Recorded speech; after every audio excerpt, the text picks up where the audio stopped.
Tolak fasilitas kacamata 120 juta, Ahok sedang mengajari etika menjadi pejabat negara, ditulis oleh Widodo SP dari siwar.com. Sebelum kita lanjut, jangan lupa subscribe dan nyalakan loncengnya agar Anda menjadi yang pertama mendapatkan informasi dari jurnal terupdate. Belum reda ingatan publik, terutama yang mengetahui dan membaca beritanya soal Ahok yang dikabarkan menolak fasilitas kartu kredit dengan jumlah yang sangat wow sebagai pejabat tinggi di PT Pertamina. Alasannya waktu itu sebagai pejabat Pertamina yang digaji oleh negara, tindakannya dianggap sebagai langkah penghematan yang dapat mengurangi penggunaan uang negara. Kondisi yang sangat dibutuhkan oleh negara ini di tengah beban keuangan negara yang begitu berat. Kini, dalam suatu acara yang memang bertujuan sebagai bahan pembelajaran mengenai etika bisnis, pemilik nama Basuki Cahayapurnama ini kembali membuat pengakuan mengejutkan ketika menceritakan pengalamannya terkait penawaran frame kacamata dan baju batik dengan harga fantastis. Begini pengakuan Ahok dalam acara webinar mengenai etika bisnis yang digelar oleh PPM Manajemen pada Kamis 8 Juli. Saya beri contoh ini soal etika. Kita tahu kan ada Medika atau asuransi yang digunakan Pertamina. Kadang-kadang namanya Tinen maunya kasih yang termahal. Saya pernah mau ganti kacamata, udah ganti aja yang baru katanya. Namun si penawar itu rasanya berhadapan dengan orang yang salah. Sosok yang tidak segan-segan, bahkan tanpa berpikir terlalu lama akan menolak segala fasilitas yang sekiranya hanya menguntungkan dirinya, tetapi memberatkan beban keuangan negara. Hasilnya bisa ditebak, Ahok menolak tawaran frame dengan asuransi Pertamina seharga 120 juta rupiah tersebut. Alasannya hal itu bertentangan dengan asas kepatutan dan dijadikannya prinsip selama bekerja secara profesional.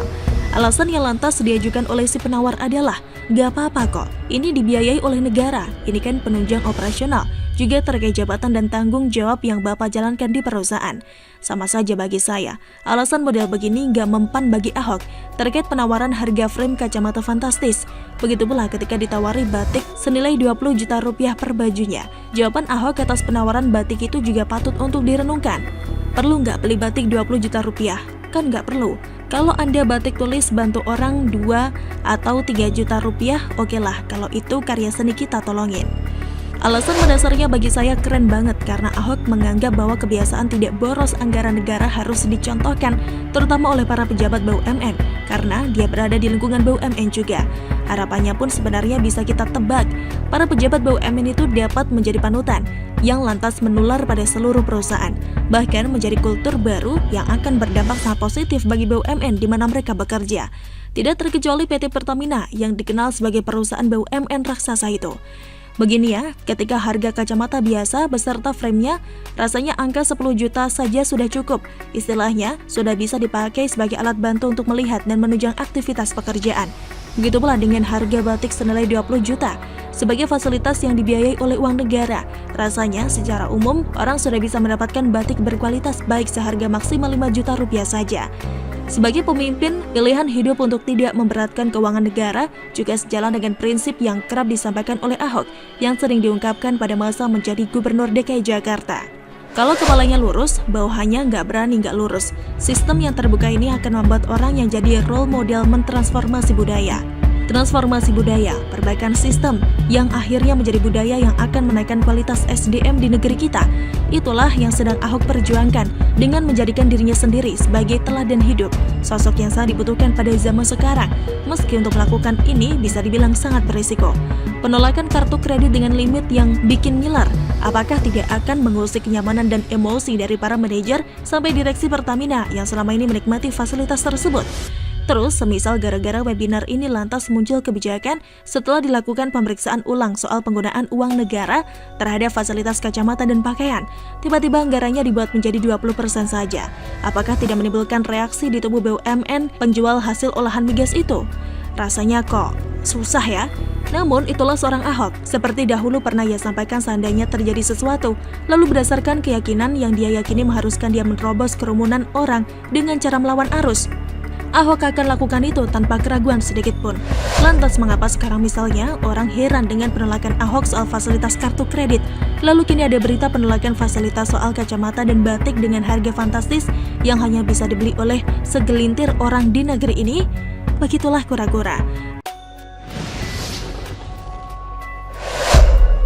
Nggak ngaca, ini alasan Ormas Selarang tidak mau jadi partai politik, ditulis oleh Syardi dari siwar.com. Sebelum kita lanjut, jangan lupa subscribe dan nyalakan loncengnya agar Anda menjadi yang pertama mendapatkan informasi dari jurnal terupdate. Ormas Selarang sudah dibubarkan, aktivitas dan gerak-geriknya dihentikan, atribut dan simbol juga dilarang. Dengan demikian, Ormas Selarang tidak ubahnya Ormas Selarang yang sudah tidak punya nyawa lagi di negara ini.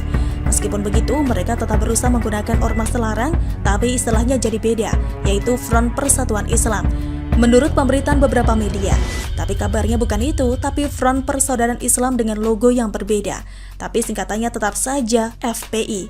Ormas Selarang baru rasa lama. Orang-orangnya sama, yang artinya sama saja dengan Ormas Selarang lama. Sebenarnya mereka menggunakan nama Ormas Selarang karena nama ini sudah terlanjur mengakar dan populer bagi masyarakat Indonesia. Mereka ingin bangkit lagi dengan upaya yang seminimum mungkin. Tapi apapun ceritanya, Ormas Selarang tetaplah Ormas Selarang. Mau ganti nama lain yang berbeda pun tetap saja mereka itu berasal dari Ormas Selarang. Tukang bikin ribut tetaplah tukang bikin ribut. Jiwa pengacau dan tukang demo sudah mendarah daging dalam diri mereka. Politikus PDIP, TB Hasanuddin sempat menyarankan Ormas Selarang yang telah dibubarkan pemerintah untuk menjadi partai politik. Kalau itu terjadi, Ormas Selarang bisa ikut pemilu dan bisa mengusung Habib Rizik sebagai calon presiden. Kuasa hukum Ormas Selarang Aziz Yanwar mengatakan, Ormas Selarang tidak pernah terjun ke ranah politik secara langsung dan tidak tertarik berubah menjadi partai politik. Alasannya, jika menjadi parpol, Ormas Selarang khawatir mereka masuk ke lingkaran penguasa dan menjadi zalim. Kami khawatir menjadi zalim, apalagi sampai masuk ke lingkaran penguasa, itu zalim, kata Aziz. Menurut Aziz, akan banyak mudaratnya apabila sampai Ormas Selarang menjadi partai politik, sehingga pihaknya memutuskan untuk tidak menjadi partai politik. Kalau jadi parpol nanti zalim, bengis, serta kejam, tapi tidak menyadari kezaliman dan kekejamannya, kata Aziz.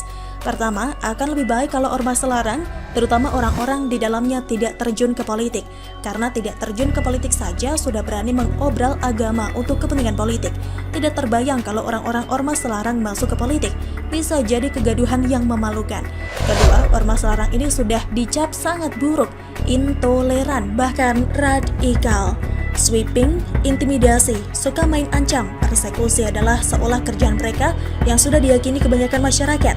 Siapapun yang terkait dengan Ormas Selarang tidak diperbolehkan untuk masuk ke dalam politik. Mereka memang punya hak, tapi bisa diprotes melalui suara rakyat. Ingat, dengan pengangkatan wakil dekan UNPAD baru-baru ini, terjadi polemik karena yang bersangkutan memiliki latar belakang terkait dengan Ormas Selarang yang sudah jadi Ormas Selarang. Endingnya, yang bersangkutan dicopot dan dibatalkan pengangkatannya. Begitu juga dengan Ormas Selarang, siapapun yang terlibat pasti akan mendapatkan sanksi sosial dari rakyat. Dan kita bahas soal alasan Ormas Selarang tidak mau jadi partai politik.